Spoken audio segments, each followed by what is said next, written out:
Saudara yang kekasih, kita akan mendengarkan firman Tuhan pada saat ini. Judul khotbah saya pada saat ini adalah hidup dalam pengampunan. Kita akan sama-sama membuka dari Lukas 7 ayat 36 sampai ayat yang ke-50. Saya akan bacakan. Seorang Farisi mengundang Yesus untuk datang makan di rumahnya. Yesus datang ke rumah orang Farisi itu lalu duduk makan. Di kota itu ada seorang perempuan yang terkenal sebagai seorang berdosa. Ketika perempuan itu mendengar bahwa Yesus sedang makan di rumah orang Farisi itu, datanglah ia membawa sebuah buli-buli pualam berisi minyak wangi. Sambil menangis ia pergi berdiri di belakang Yesus dekat kakinya, lalu membasahi kakinya itu dengan air matanya dan menyikatnya dengan rambutnya. Kemudian ia mencium kakinya dan meminyakinya dengan minyak wangi itu. Ketika orang Farisi yang mengundang Yesus melihat hal itu, ia berkata dalam hatinya, jika ia ini nabi, tentu ia tahu siapakah dan orang apakah perempuan yang menjamahnya ini. Tentu ia tahu bahwa perempuan ini adalah seorang berdosa. Lalu Yesus berkata kepadanya, Simon, ada yang hendak kukatakan kepadamu. Sahut Simon, katakanlah guru. Ada dua orang yang berhutang kepada seorang pelepas uang. Yang seorang berhutang 500 dinar dan yang lain 50. Karena mereka tidak sanggup membayar, maka ia menghapus hutang kedua orang itu. Siapakah di antara mereka akan terlebih mengasihi dia? Jawab Simon, aku kira dia yang paling banyak dihapuskan hutangnya. Kata Yesus kepadanya, betul pendapatmu itu. Dan sambil berpaling kepada perempuan itu, ia berkata kepada Simon, engkau lihat perempuan ini? Aku masuk ke rumahmu, namun engkau tidak memberikan aku air untuk membasuh kakiku. Tetapi dia membasahi kakiku dengan air mata dan menyikatnya dengan rambutnya. Engkau tidak mencium aku, tetapi sejak aku masuk, ia tiada henti-hentinya mencium kakiku. Engkau tidak meminyaki kepalaku dengan minyak, tetapi ia meminyakiku dengan minyak wangi. Sebab itu aku berkata kepadamu, dosanya yang banyak itu telah diampuni. Sebab ia telah banyak berbuat kasih. Tetapi orang yang sedikit diampuni, sedikit juga ia berbuat kasih. Lalu ia berkata kepada perempuan itu, dosamu telah diampuni. Ayat 29, dan mereka yang duduk makan bersama, berpikir dalam hati mereka, siapakah ia ini, sehingga ia dapat mengampuni dosa? Tetapi Yesus berkata kepada perempuan itu, imanmu telah menyelamatkan engkau. Pergilah dengan selamat. Saudara yang kekasih, kita akan belajar hari ini tentang hidup di dalam pengampunan. Kalau kita melihat di peristiwa ini, di mana Yesus diundang oleh orang Farisi. Ya, di ayat 36, diundang makan oleh orang Farisi, dan Yesus datang, saudara. Kita tahu orang Farisi ini adalah orang yang tidak percaya kepada Tuhan Yesus. Mereka adalah ahli-ahli agama, ahli Taurat, mereka pintar di dalam agama, tetapi mereka tidak percaya kepada Yesus. Dan terkadang mereka hanya bertopeng memakai agamanya. Nah, saudara yang kekasih, kalau kita lihat di ayat 37, ya, dikatakan di situ ada seorang perempuan yang tinggal di kota itu, satu daerah dengan orang Farisi ini. Dan perempuan ini mendengar bahwa Yesus ada di dalam rumah orang Farisi itu, atau diundang makan di rumah orang Farisi itu. Nah, saudara yang kekasih, kita lihat Tuhan Yesus, dia tidak pernah memilih atau menolak kalau dia diajak datang ke rumah orang Farisi. Saudara, ini berbicara apa? Berbicara bahwa Yesus itu, dia tidak pernah mengecam orang, termasuk orang berdosa. Tetapi dia datang untuk menjadi juru selamat buat orang berdosa. Ya, ini berbicara bagaimana Yesus, dia adalah juru selamat dunia. Dan dia datang dengan misi penyelamatan. Dia bukan datang untuk menghakimi. Sekali lagi, Yesus datang ke dunia ini bukan untuk menghakimi, tetapi dia datang untuk menyelamatkan orang berdosa. Nah, ini harus kita ingat. Penghakiman itu nanti, ya. setelah dunia ini selesai, bukan sekarang. Makanya kita dilarang untuk menghakimi. Amin. Haleluya. Dan ayat 37 boleh ditampilkan. Ayat 37 dan 38, jadi kita bisa lihat. Saya akan bahas di sini. Yang paling banyak waktu yang akan saya spend di sini ya. Hari ini untuk membahas ayat 37 tentang wanita ini. Baru nanti saya akan bahas ayat-ayat selanjutnya, tetapi intinya yang akan saya bahas. Ya. Di kota itu ada seorang perempuan yang terkenal sebagai seorang berdosa. Ketika perempuan itu mendengar, ya, jadi mendengar ini penting banget. Iman timbul dari pendengaran dan pendengaran akan firman Tuhan. Jadi perempuan ini mendengar bahwa Yesus sedang makan di rumah orang Farisi itu. Dan wanita ini sudah mendengar tentang Yesus sebelumnya. Ya, dia sudah mendengar siapa Yesus, Yesus yang penuh kasih. Karena sebelum ayat ini, saudara, sebelum pasal ini, di pasal yang lain, Tuhan Yesus berkata bahwa marilah kepadaku semua yang letih lesu dan berbeban berat. Ya, dan aku akan memberikan kelegaan kepadamu. Yesus menawarkan dirinya untuk memberikan kelegaan kepada orang yang letih lesu. Dan perempuan ini sudah mendengar tentang bagaimana Yesus yang penuh kasih, Yesus yang baik itu. Dan waktu dia mendengar bahwa dia ada di rumah orang Farisi, datanglah ia, dikatakan, membawa sebuah buli-buli pualam berisi minyak wangi.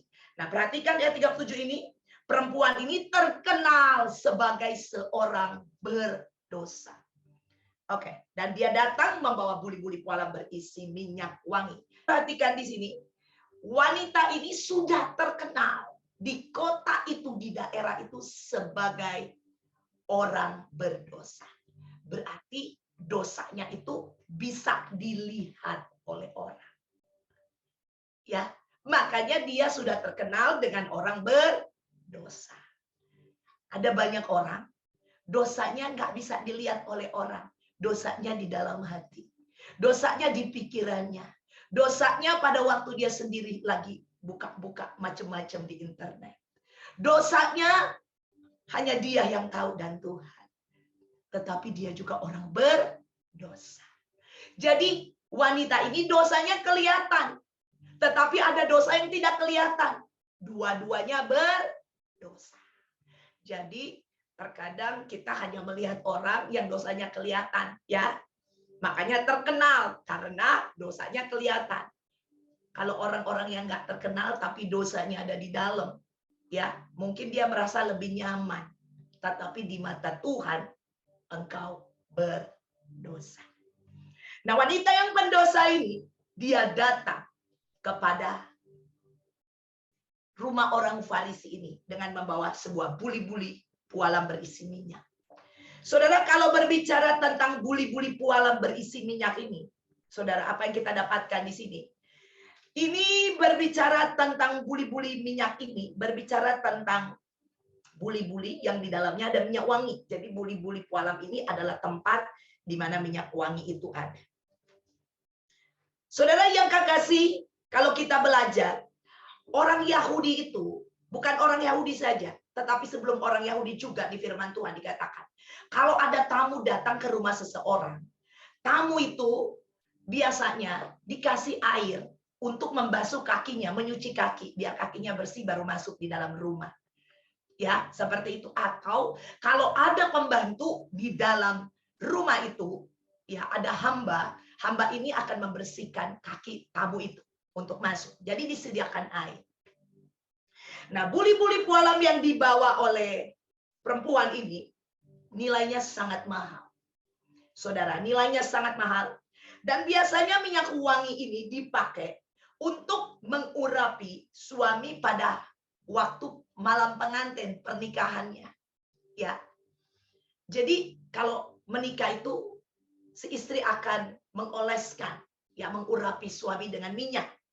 Jadi nilai daripada minyak ini value-nya bukan hanya harganya mahal, tetapi juga punya nilai khusus bagi seorang wanita. Ya.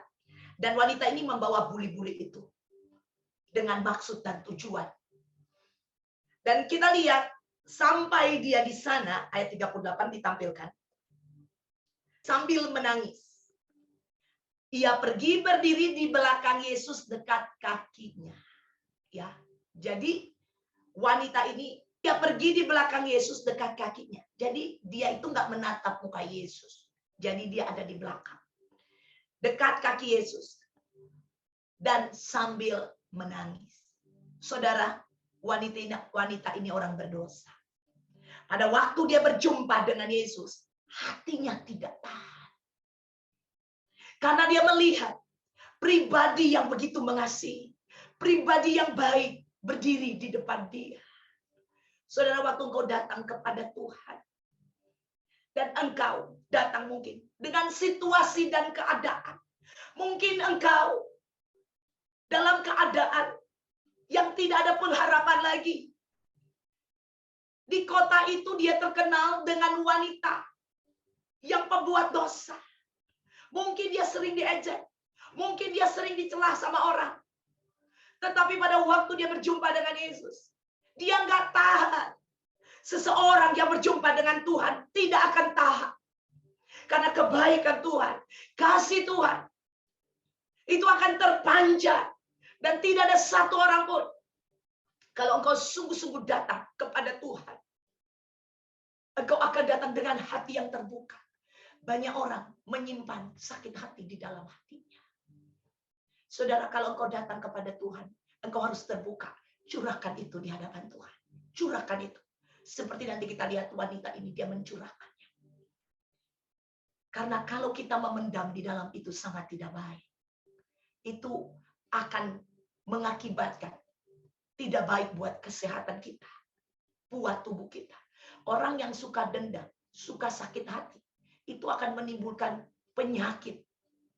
Saudara, salah satunya kanker itu. Ya, saya nggak bahas tentang kanker ya hari ini. Tetapi itu karena kepahitan salah satunya. Ya, jadi karena disimpan di dalam, dipendam sakit hatinya.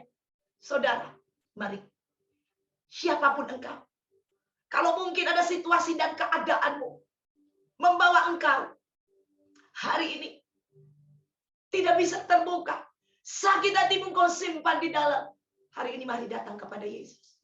Terbuka. Curahkan di hadapan dia. Dia mau mengangkat semua beban. Semua penderitaanmu. Semua apa yang ada di dalammu. Dia mau membebaskan engkau hari ini.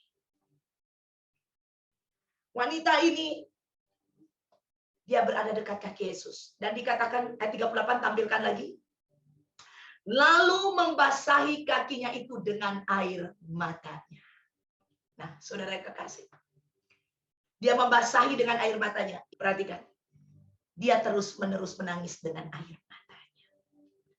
Saudara, wanita ini tidak tahan. Dia tanpa dia sadar, dia sudah membasahi kaki Yesus dengan air mata yang mengalir terus-menerus. Saudara, mari. Jangan menangisi. Air matamu jangan engkau biarkan keluar untuk orang lain. Jangan air matamu engkau keluarkan untuk sesuatu. Karena air matamu tidak akan punya nilai kalau engkau menangis buat sesuatu. Mungkin engkau pernah disakiti.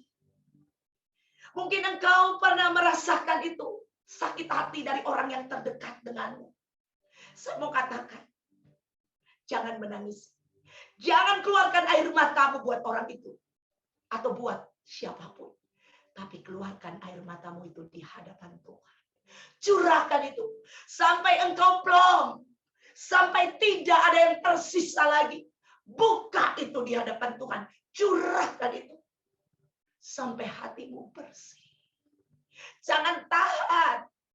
Kalau engkau tahan, engkau bisa stres. Kalau engkau tahan, bisa terjadi penyakit-penyakit yang lain ke dalam kehidupanmu. Ingat, iblis datang untuk mencuri, membunuh, dan membinasakan. Tapi Yesus datang untuk memberikan kita hidup dan hidup di dalam kelimpahan.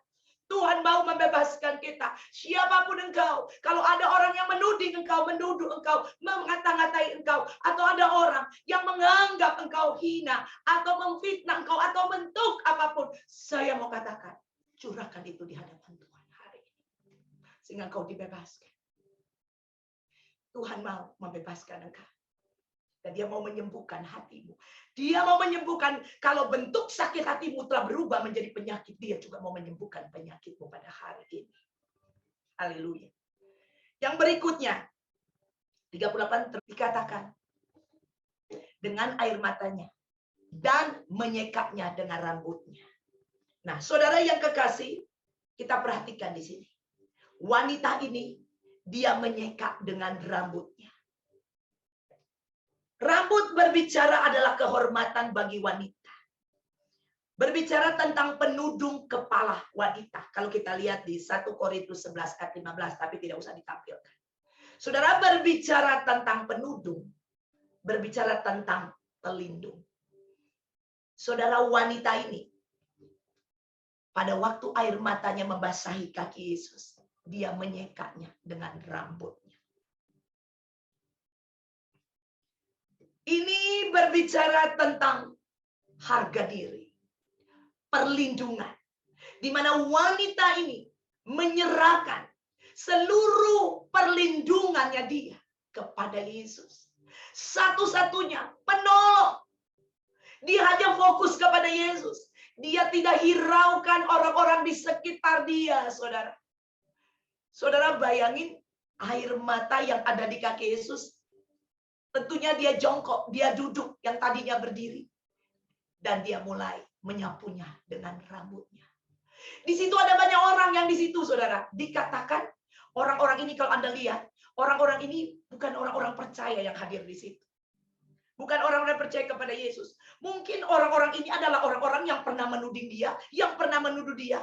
Orang-orang ini tahu siapa wanita ini. Wanita ini mungkin dia datang, dia hatinya sudah gak peduli lagi orang mau ngomong apa.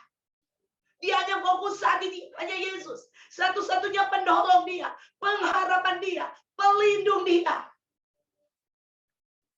Kalau engkau datang kepada Yesus, engkau harus fokus kepada dia. Pelindungmu. Engkau harus fokus, hanya dia satu-satunya penolongmu. Tidak ada yang lain. Kalau engkau datang kepada Yesus, dan engkau masih mengandalkan situasi atau orang lain sebagai penolongmu, engkau tidak bisa mendapatkan pertolongan yang sejati itu. Tetapi pada waktu kita datang kepada Tuhan, kita datang dengan sungguh-sungguh fokus kepada pertolongan dia. Fokus kepada dia, satu-satunya, tidak ada yang lain. Yang berikutnya, saudara, kita lihat. Dikatakan, kemudian ia mencium kakinya. Nah, saudara yang kekasih, berbicara tentang mencium, kalau kita mencium seseorang, tentunya seseorang yang kita cium itu adalah orang yang sangat dekat dengan kita, yang kita kasih. Cium itu pakai mulut. Nah, biasanya kalau kita, ya, orang-orang di Amerika, di Indonesia, di mana aja kalau ketemu ya, kita ketemu biasanya kita saling tempel pipi, bukan cium ya, saling tempel pipi. Ya. Tetapi dikatakan di sini dia mencium. Dia bukan nempelin pipinya di kaki Yesus. Dia mencium Yesus. Ini berbicara tentang apa? Berbicara tentang mencium, berbicara tentang sesuatu yang sangat dikasihi. Seseorang akan mencium pakai mulut. Itu dia akan cium anak-anaknya, dia akan cium. Dan dia cium mungkin pasangannya dia ya. Bukan mungkin, pasti ya, kalau pasangan suami istri ya, dia akan cium untuk mengungkapkan rasa kasihnya kepada seseorang yang dia kasihi. Ya, kita nggak cium siapa aja kita cium ya. Kita nggak cium seperti itu. Pasti semua di sini setuju. Nggak semua orang kita kenal lalu kita cium. Nggak. Yang saya bilang nempel pipi iya sama teman. Tetapi untuk cium tidak untuk semua orang. Dan wanita ini, dia begitu mengasihi. Kasih Tuhan itu ada. Pada waktu dia dekat dengan Tuhan mengalir di dalam dia. Dan dia sangat-sangat mencium kaki Yesus. Kasih itu keluar dari dalam dia. Dan berbicara juga tentang cium. Berbicara tentang apa yang kita miliki. Misalnya seseorang mengharapkan sesuatu. Aduh, saya pengen membeli ini. Dan dia sudah lama menunggunya. Dan tiba-tiba ada orang kasih surprise. Atau dia bisa beli. Dan barang itu mungkin dia akan cium. Dengan ungkapan rasa dia excited, yang bergembira. ya sukacita, dia menemukan barang itu, dia akan cium saudara barang itu. Dia nggak akan tempelin di pipi, dia akan cium. Ini berbicara tentang apa? Sesuatu yang sangat berharga. Sesuatu yang dinanti-nantikan. Sesuatu yang diharap-harapkan. Saudara, dia mencium kaki Tuhan. Ini yang aku harapkan. Bertemu dengan dia. Ini yang aku harapkan. Ada di hadiratnya. Saudara, apa yang engkau harapkan di dalam dunia ini? Tuhan bilang taruh pengharapanmu kepada Tuhan. Karena hanya pengharapan di dalam Tuhan. Pengharapan yang tidak pernah mengecewakan. Jangan taruh pengharapanmu kepada siapa-siapa. Mungkin engkau datang dengan sakit. Yang mungkin kita lihat, waduh, parah ini sakitnya. Taruh pengharapanmu kepada Tuhan. Jangan taruh pengharapanmu kepada dokter. Selama engkau masih hidup, taruh pengharapanmu kepada Tuhan. Katakan amin. Kalau ada keadaan dan situasi, taruh pengharapanmu kepada Tuhan. Jangan taruh kemana-mana. Even orang yang terdekat dengan engkau, jangan taruh pengharapanmu kepada dia. Karena dia terbatas. Istri jangan taruh pengharapanmu kepada suami. Suami jangan kepada istri. Jangan kepada orang tua. Jangan kepada anak-anak. Karena terbatas. Seorang anak berharap, papa saya akan membayar saya uang sekolah. Dia berharap kepada bapaknya. Waktu papanya nggak punya uang, dia kecewa. Karena berharap kepada papanya. Bapaknya terbatas. Walaupun kepengen untuk bayar. Tapi kalau nggak punya uang gimana? Tapi kalau taruh pengharapanmu kepada Tuhan, dia tidak pernah mengecewakan. Boleh beri kemuliaan bagi Tuhan? Haleluya. Saudara, yang terakhir dari wanita ini kita lihat. Dikatakan, dan meminyakinya dengan minyak wangi itu. Kaki Yesus, dia minyaki saudara. Dengan tadi minyak wangi yang dia bawa. Jadi dia sudah punya tujuan mau datang. Ya, bawa minyak wangi itu. Saudara, kalau kita datang kepada Tuhan, kita harus punya tujuan. Amin. Saudara, kita harus punya tujuan. Jangan kita datang sembarang datang kepada Tuhan. Ya, tapi kita datang dengan ekspektasi kepada Tuhan. Ya, saudara, kita datang dengan hati yang sungguh-sungguh kepada Tuhan. Saya mau memberi yang terbaik kepadamu. Ekspektasi biar Tuhan disenangkan. Tuhan dimuliakan, saudara yang kekasih. Saudara, wanita ini dia punya tujuan datang kepada Tuhan. Dan apa yang terjadi, saudara? Dia mulai mengoleskan minyak itu, ya. Dia mencium dan meminyaki kaki Yesus dengan minyak wangi. Bayangin, kaki dipakein minyak wangi sama dia. Seharusnya kaki itu dicuci pakai air, ya. Tetapi dia cuci pakai minyak wangi. Saudara, ini berbicara tentang apa? Dia membasuh kaki Yesus itu, saudara, dengan minyak wangi. Saudara, ini berbicara tentang dia merendahkan diri sebagai seorang hamba. Tidak berguna. Dia merasa bahwa dia ini hamba. Tidak berguna. Saudara, kalau kita datang kepada Tuhan, kita masih mengandalkan diri kita. Kita merasa kita hebat. Kita merasa kita masih punya kekuatan. Gak usah datang kepada Tuhan. Sampai Anda merasa Anda sudah tidak bisa berbuat apa-apa. Dengan kata lain, bukan nanti kalau dokter udah bilang, oh udah menyerang, nggak bisa ditolong lagi baru datang. Bukan itu maksud saya. Maksud saya artinya, jangan sombong. Jangan mengandalkan dirimu waktu kau datang kepada Tuhan. Akuilah aku di dalam segala lakumu, kata firman Tuhan. Amin. Kita harus mengakui bahwa dia satu-satunya, tidak ada yang lain. Hamba. Hamba, kalau bicara hamba, adalah orang yang sudah terjual. Dia tidak punya harga lagi terhadap dirinya. Nah, ini yang dilakukan wanita itu. Menjadi hina. Saudara, ini hamba. Dan dia mengoleskan minyak wangi di kaki Yesus. Dia mencurahkan yang terbaik, saudara. Dia memberi yang terbaik. Yang tidak ada nilainya, kaki dikasih minyak wangi, saudara. Ya, itu berbicara tentang tidak ada nilai. Ya, tidak ada nilainya. Artinya tidak ada nilai sini. Tidak ada yang bisa dibandingi, saudara. Ya, value-nya sangat tinggi. Dia berikan kepada Yesus. Apa yang sudah kita berikan kepada Tuhan? Saudara, kita beri yang terbaik. Bagian yang terbaik dari hidup kita kasih kepada Tuhan. Apa yang terbaik? Relatif, saudara. Ya, mungkin kita nggak punya apa-apa secara manusia. Tuhan, saya nggak seperti orang itu. Bisa kasih yang ini, kasih itu. Tapi saya cuma punya ini. Saudara, yang terbaik bagi memberikan kepada Tuhan. Tuhan nggak menilai. Dia nggak menilai dari jumlah, dari berapa banyak. Tidak. Dia tidak lihat itu, tapi dia lihat dari hatimu. Yang terbaik yang kau berikan bagi dia. Katakan amin. Haleluya.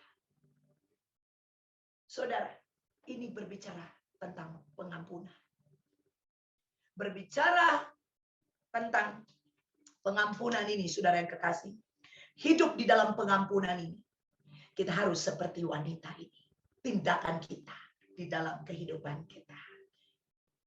Hidup di dalam pengampunan adalah hidup yang berjalan di dalam kemenangan. Saudara, kita sekarang lihat. Ini wanita kita udah lihat. Sekarang kita pindah, kita mau lihat. Dari orang Farisi ini. Apa yang terjadi dari orang Farisi ini. Tolong buka ayat berikutnya. 39. Ketika orang Farisi yang mengundang Yesus melihat hal itu. Ia berkata dalam hatinya. Jika ia nabi, tentu ia tahu siapakah dan orang apakah perempuan yang menjamahnya ini. Tentu ia tahu bahwa perempuan itu adalah seorang berdosa. Nah, perhatikan. Jadi orang Farisi ini belum percaya kepada Yesus. Perhatikan. Orang Farisi ini dikatakan, ia berkata dalam hatinya jika ia ini nabi. Jadi dia nggak percaya kalau Yesus itu Tuhan. Nabi aja dia belum percaya, apalagi jadi Tuhan, ya. Dan dia bilang, ya, kalau dia itu nabi, dia pasti tahu bahwa perempuan ini orang berdosa. Oke, silakan. Ya, perhatikan di sini.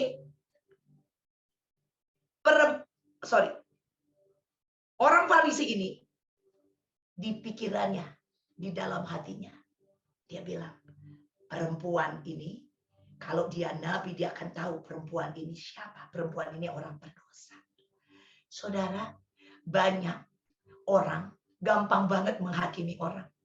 Langsung dibilang orang ini orang berdosa. Orang Farisi ini nggak sadar ya kalau dia berdosa. Saudara, gampang sekali menuduh orang lain. Tetapi dia tidak melihat dirinya. Dan kita lihat apa yang terjadi ayat 40. Tolong. Nah, kita akan lihat ayat per ayat. Lalu Yesus berkata kepadanya, Simon, ada yang hendak kukatakan kepadamu. Nah, Simon itu nama orang Farisi ini. Sahut Simon, katakanlah guru. Jadi dia menganggap Yesus itu sebagai guru. Karena Yesus itu, saudara, dia biasa mengajar di Bait Allah. Yesus itu kalau berbicara guru, dia itu sudah dapat sertifikat guru. Ya, untuk orang Yahudi itu harus sekolah dulu untuk bisa mengajar di Bait Allah. Dan Yesus itu dia sudah lulus pendidikan itu untuk mengajar di Bait Allah. Makanya mereka panggil dia guru. Ya, nanti suatu hari saya mungkin akan mengajar tentang kisah Yesus ya. Jadi kita bisa tahu Yesus itu dia bukan cuman asal seperti itu dan dia bisa bicara di Bait Allah, tapi dia sudah melakukan pendidikan formal karena tidak bisa orang berbicara di Bait Allah tanpa pendidikan formal. Alright. Jadi kita lihat ayat berikutnya lagi.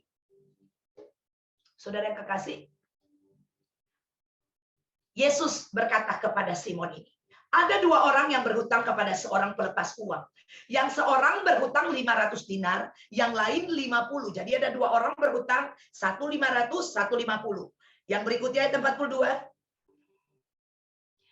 Karena mereka tidak sanggup membayar, maka ia menghapuskan hutang kedua orang itu. Jadi orang dua ini nggak sanggup bayar. Jadi dihapuskan sama yang memberi hutang. Siapakah, Tuhan Yesus bilang, siapakah di antara mereka yang akan terlebih mengasihi dia? Ayat 43. Jawab Simon, aku kira dia yang paling banyak dihapuskan hutangnya. Jadi menurut Simon yang orang berhutang 500. Kan ada dua, 150, 1.500. Jadi yang 500 yang paling banyak dihapuskan hutangnya katanya. Nah, kata Yesus kepadanya,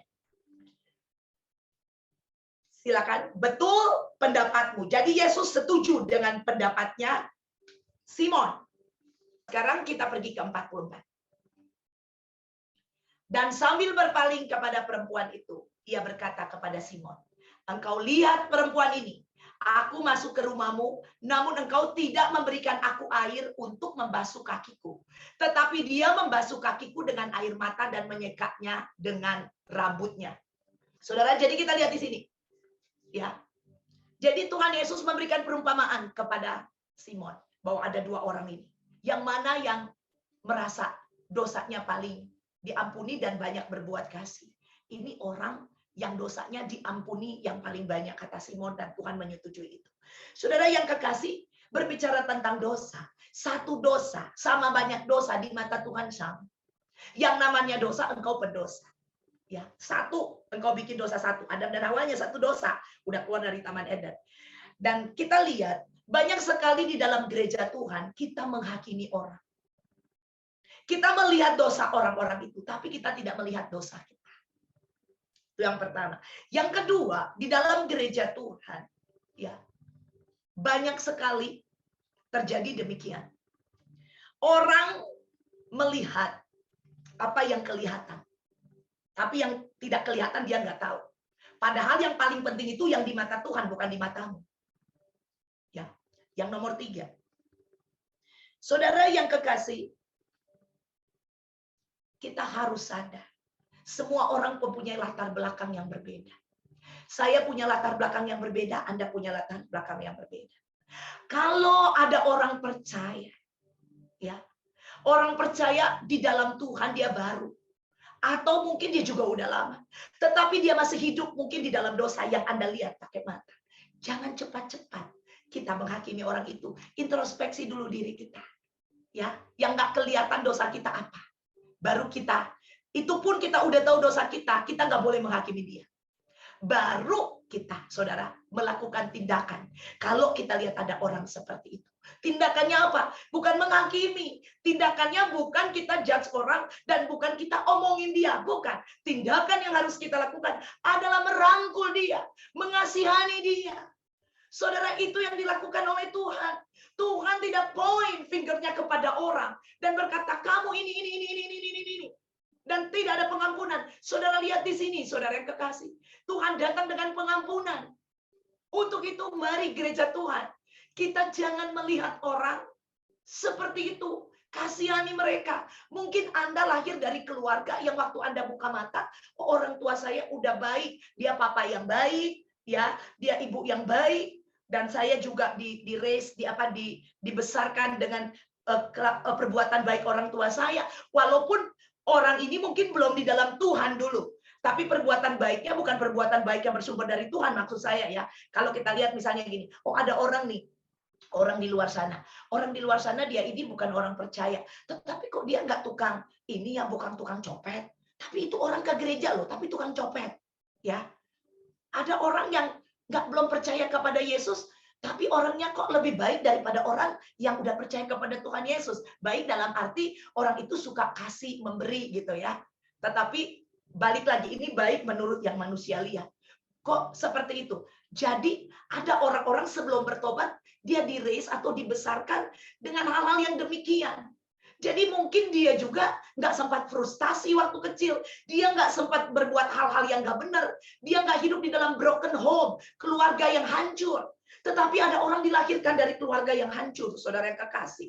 Nah, saudara, pada waktu orang-orang ini bertobat, Anda berekspektasi orang itu seperti Anda. Nih, saya nih nggak pernah begini, saya nggak pernah begitu. Saudara, sekali lagi satu dosa itu sama di mata Tuhan sama 10 dosa. Jadi, Anda jangan melihat orang seperti itu. Harusnya kita berbelas kasihan kepada orang ini. Seperti Yesus, wanita pelacur ini, apa kurang dosa yang bisa dilihat satu orang, satu kota? Dia penuh dengan dosa. Tapi Tuhan Yesus dari tadi, dia malah memuji orang ini. Dia bilang, dari tadi, waktu aku masuk, kamu tidak kasih aku air untuk membasuh kakinya. Dia kasih. Ya, dia basuh kakiku dengan air mata dan mengoleskan minyak. Saudara yang kekasih. Jadi, mari kita di gereja Tuhan, jangan terjadi akan hal itu. Kalau sampai orang Farisi ini melakukan itu, ini orang Farisi belum bertobat. Tapi kita yang sudah bertobat, kita tidak pantas melakukan itu. Amin. Kita yang sudah punya Yesus, harusnya kita jalan dengan kasih kepada orang. Bukan dengan perbuatan-perbuatan yang seperti orang Farisi ini. Karena kita harus lihat sekali lagi latar belakang orang. Ya, dia jadi seperti itu. Ada orang, saudara. Ya, dia dari kecil. Dia nggak pernah rasakan kasih sayang. Ya, saya ingat mengenal ada seseorang. Dia sering sekali sakit hati. Karena dia tidak pernah mendapatkan kasih dari orang tuanya. Seperti itu, orang tuanya pisah. Dan dia tidak pernah merasakan itu. Ada seseorang yang mungkin orang tuanya baik-baik aja gitu loh. Dia melihat figur orang tuanya yang baik. Tetapi orang ini tidak.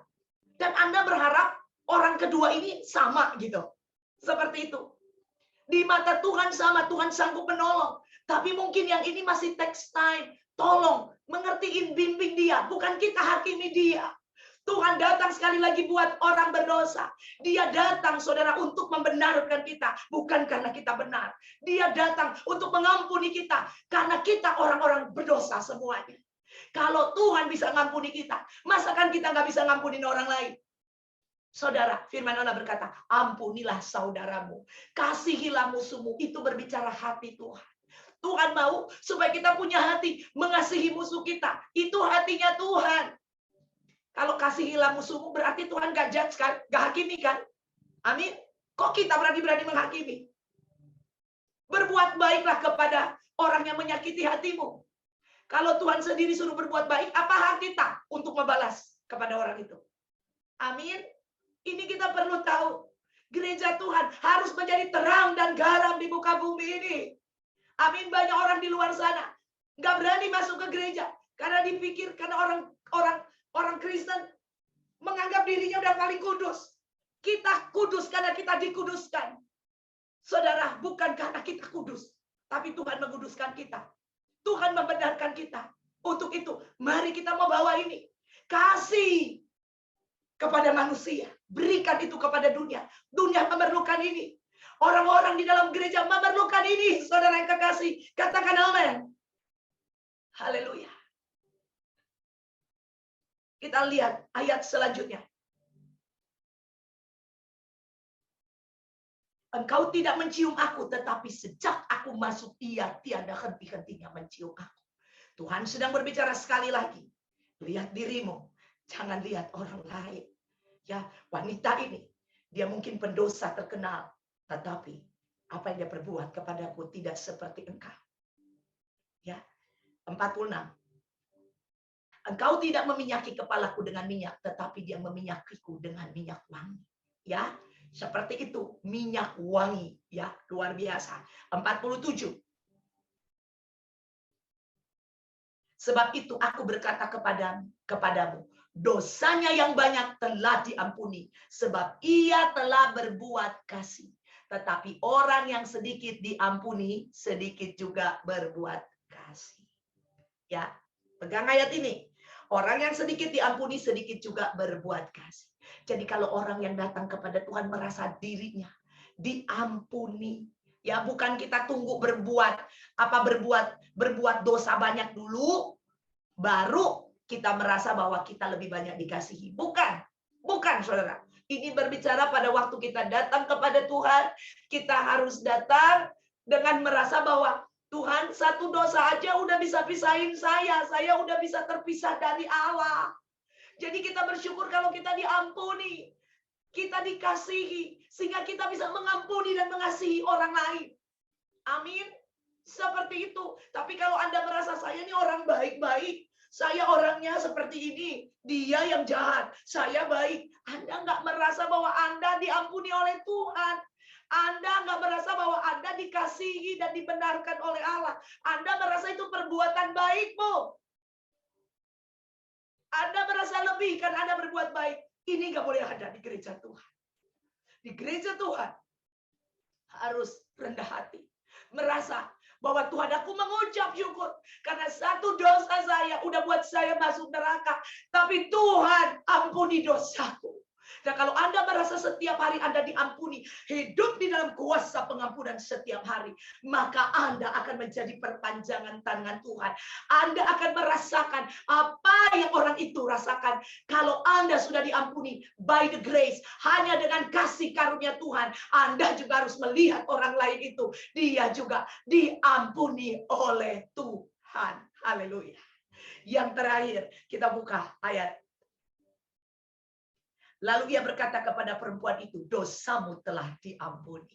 Ya, jadi yang berhak mengampuni dosa adalah Tuhan, bukan kita yang berhak untuk bilang orang ini begini, orang ini begitu. Haleluya. Yang terakhir 49 dan 50. Dan mereka yang duduk makan bersama dia berpikir dalam hati mereka, siapakah ini sehingga ia dapat mengampuni dosa? Ternyata semua di dalam situ adalah orang berdosa, saudara. Orang berdosa menghakimi orang berdosa. Ya, tetapi Yesus berkata kepada perempuan itu, imanmu telah menyelamatkan engkau. 50. Imanmu telah menyelamatkan engkau, pergilah dengan selamat. Jadi imannya telah menyelamatkan dia, bukan perbuatannya, tapi imannya telah menyelamatkan dia. Amin. Kita diselamatkan berdasarkan iman kita kepada Tuhan. Kalau ada perbuatan-perbuatan yang kita lakukan setelah diselamatkan, karena kita sudah dipindahkan kepada kebenaran, dan orang yang sudah dalam kebenaran hidup di dalam kebenaran, melakukan kebenaran. Amin. Jadi di dalam gereja Tuhan tidak ada penghakiman. Penghakiman itu nanti ya, pada waktu Tuhan datang kedua kali. Dan di dalam gereja Tuhan kita harus hidup semua di dalam pengampunan, sadar kalau kita berjalan dalam pengampunan, orang lain juga demikian. Dan Tuhan Yesus memberikan pengampunannya kepada siapa yang mau menerima. Dan kita sudah ada di gereja Tuhan, jangan menghakimi. Kalau ada yang datang di gereja tiba-tiba, kita lihat, ada orang ini aneh. Saudara, ingat, pengampunan Tuhan juga buat dia. Nama Tuhan dipermuliakan. Amin.